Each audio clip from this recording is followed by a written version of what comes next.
এক টুকরো জমি কি কেবলই মাটি, নাকি তার সাথে মিশে থাকে বাবার শেষ স্মৃতি, মায়ের দীর্ঘশ্বাস আর একটি পরিবারের অস্তিত্বের লড়াই?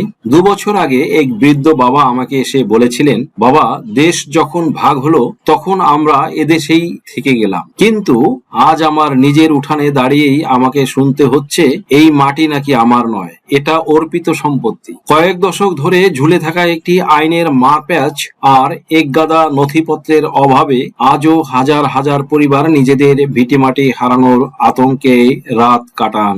আজকের ভিডিওতে আমরা কোনো তাত্ত্বিক কথা বলবো না, বরং খুব সহজভাবে বুঝবো অর্পিত সম্পত্তি, আইনের সেই বিভ্রান্তিগুলো যা হয়তো আপনার বা আপনার প্রতিবেশীর জীবনকেও তছনছ করে দিচ্ছে। বিষয়টি আরো পরিষ্কার করার জন্য একটি বাস্তব উদাহরণ দিচ্ছি। ধরুন, রহিম সাহেবের দাদা 1947 সালের দেশভাগের পর ভারতেই যাননি। তিনি এদেশকেই নিজের মাটি হিসেবে আঁকড়ে ধরেছিলেন, কিন্তু তার ছোট ভাই 70-এর দশকে পরিবারের অমতে দেশ ছেড়ে চলে যান। আজ 2026 সালে এসে রহিম সাহেব যখন তার পৈতৃক সম্পত্তির নামজারি মিউটেশন করতে গেলেন, তখন শুনলেন তার পুরো জমিটি অর্পিত সম্পত্তি বা ভেস্টেড প্রপার্টি এর তালিকায় পড়ে আছে। কেন? কারণ তার ছোট ভাই একসময় চলে গিয়েছিলেন বলে সরকারের তালিকায় পুরো দাগটি শত্রু সম্পত্তি বা পরবর্তীতে অর্পিত সম্পত্তি হিসাবে অন্তর্ভুক্ত হয়েছে। এখন রহিম সাহেবের কাছে বৈধ দলিল আছে, খাজনাদি রসিদ আছে, তবুও তিনি এই আইনের গেড়াকলে পড়ে নিজের বসত বাড়ি বিক্রি বা সংস্কার করতে পারছেন না। এটাই হলো সেই বিভ্রান্তি, যেখানে একজন নিরপরাধ নাগরিক উত্তরাধিকার সূত্রে পাওয়া সম্পত্তিতেও আজ পরবাসী।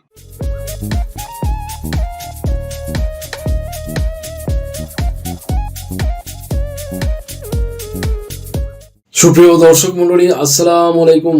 দেশ এবং দেশের বাইরে যে যেখান থেকে শুনছেন, আশা করি ভালো আছেন, সুস্থ আছেন, নিরাপদে আছেন। আমি advocate Mohammad Belayet Hossain, Bangladesh supreme court. Viewers, legal নলেজে আপনাদের সবাইকে জানাই সুস্বাগতম। লিগাল নলেজের ধারাবাহিক আলোচনায় আজকে দুর্দান্ত একটি টপিক নিয়ে আপনাদের সামনে হাজির হয়েছি। টপিকটি হলো অর্পিত সম্পত্তি আইন নিয়ে বিভ্রান্তি এবং ব্যাখ্যা, কিভাবে এই সমস্যা থেকে উত্তরণ ঘটাবেন। ভিউয়ার্স, আসলে অর্পিত সম্পত্তি বলতে আমরা কি বুঝি? বাংলাদেশ স্বাধীনতা যুদ্ধ পরবর্তী সময়ে ভারত ও পাকিস্তান মধ্যকার 17 দিনব্যাপী যুদ্ধ হয় 1965 সালে 6 সেপ্টেম্বর। ওই দিন তৎকালীন পাকিস্তান সরকার পাকিস্তান প্রতিরক্ষা অধ্যাদেশ জারি করেন ও পাকিস্তান প্রতিরক্ষা বিধি জারি করেন। যে সকল নাগরিক তৎকালীন পূর্ব পাকিস্তান ত্যাগ করে পার্শ্ববর্তী দেশ ভারতে চলে গেছেন, তাদের রেখে যাওয়া সম্পত্তি পূর্ব পাকিস্তান শত্রু সম্পত্তি বা এনিমি প্রপার্টি হিসেবে গণ্য করেছিলেন। বাংলাদেশ স্বাধীন হওয়ার পর 1974 সালে এই শত্রু সম্পত্তিকে অর্পিত সম্পত্তি বা ভেস্টেড প্রপার্টি হিসেবে নামকরণ করা হলো। বর্তমান সময়ে অনেকের মধ্যে অর্পিত সম্পত্তি আইন নিয়ে বিভ্রান্তি রয়েছে। 2001 সালে সংসদে অর্পিত সম্পত্তি প্রত্যার্পণ আইন করে প্রকৃত মালিক বা তার ওয়ারিশদেরকে সম্পত্তি ফিরিয়ে দেওয়ার পদক্ষেপ নেওয়া হয়, কিন্তু যথাযথ বিধিমালা না থাকায় তা আলোর মুখ দেখেনি। 2011 এবং 2012 সালে সরকার তা সংশোধন করে বিধিমালা প্রণয়ন করে এবং 2012 সালে সম্পত্তির অবমুক্ত করার বিধিমালা চূড়ান্ত করে গেজেট প্রকাশ করে। পরবর্তীতে 2013 সালে ক এবং খ তফসিলের মধ্যে খ তফসিল বাতিল করে সম্পত্তি অবমুক্ত করা হয়। ক তফসিলভুক্ত সম্পত্তি বলতে বোঝায় যে সম্পত্তিগুলো সরকারের দখলে রয়েছে। যদি কারো নামে ভুলক্রমে ক তালিকাভুক্ত হয়ে থাকে, অবশ্যই মামলা করার মাধ্যমে তা অবমুক্ত করতে হবে। এই ক্ষেত্রে অর্পিত সম্পত্তি আইন 2001 ধারা 13 অনুযায়ী ক তফসিলভুক্ত সকল সম্পত্তি অবমুক্ত করার জন্য অবশ্যই অর্পিত সম্পত্তি প্রত্যার্পণ ট্রাইব্যুনালে মামলা করতে হবে। এই ক্ষেত্রে উক্ত সম্পত্তি নিয়ে যদি দেওয়ানি আদালতে কোনো মামলা অনিষ্পন্ন থাকে, তাহলে সেই মামলা আপনি অ্যাবেট হয়েছে বলে গণ্য হবে। একজন সুপ্রিম কোর্টের আইনজীবী হিসেবে আমি মনে করি ট্রাইব্যুনালে মামলা দায়েরের ক্ষেত্রে বড় সুবিধা হলো মামলা দীর্ঘজট বা সময় ক্ষেপণ থাকবে না। অন্যদিকে বিচার প্রার্থীরা দ্রুত রায় পাবেন। এমনকি কারো যদি তামাদি মেয়াদ উত্তীর্ণ হয়ে থাকে, এই ক্ষেত্রে বাংলাদেশ সুপ্রিম কোর্টের হাইকোর্ট বিভাগে রিট পিটিশন দায়ের করে উপযুক্ত কারণ দেখিয়ে তামাদি মওকুফ এবং রায়ের জন্য আবেদন করতে পারে। সুপ্রিয় দর্শক মণ্ডলী, উক্ত আইনের 14 ধারায় বলা হয়েছে জেলা প্রশাসক মহোদয় উক্ত সম্পত্তি চাইলে ইজারা দিতে পারবেন।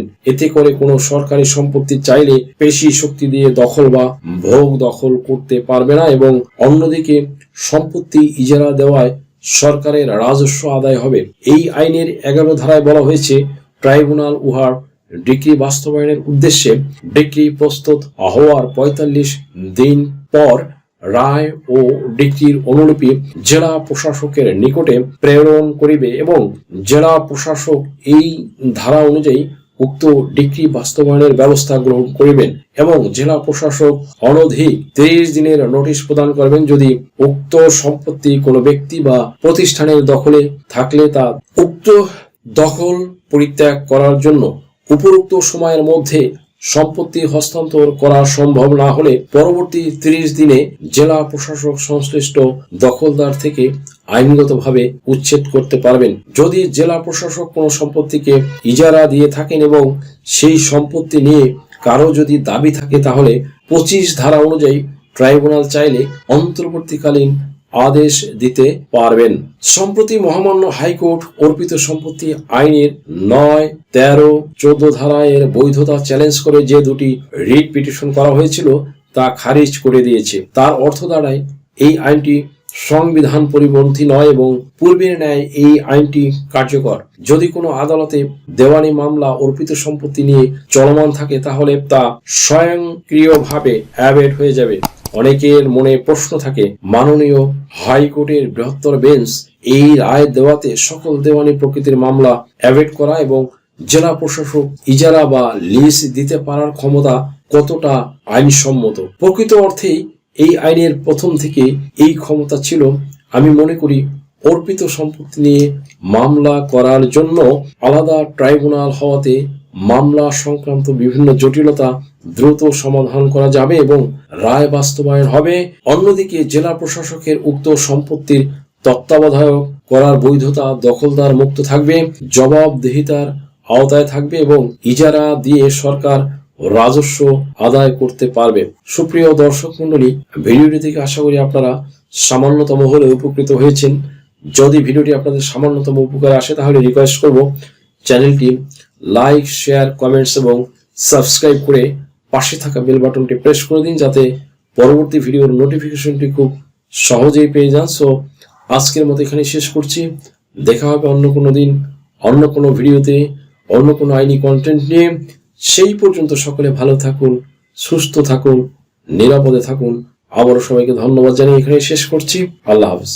আপনার কি নাম ও বয়স সংশোধনের জন্য হলফনামা প্রয়োজন? এনআইডি, সার্টিফিকেট, পাসপোর্ট, জন্ম নিবন্ধন, দলিলের ভুল সংশোধনের হলফনামা, ধর্ম পরিবর্তনের জন্য হলফনামা, তালাক প্রত্যাহারের জন্য হলফনামা, যৌথ বিবাহের হলফনামা, রেজিস্ট্রি সহ কোর্ট ম্যারেজ।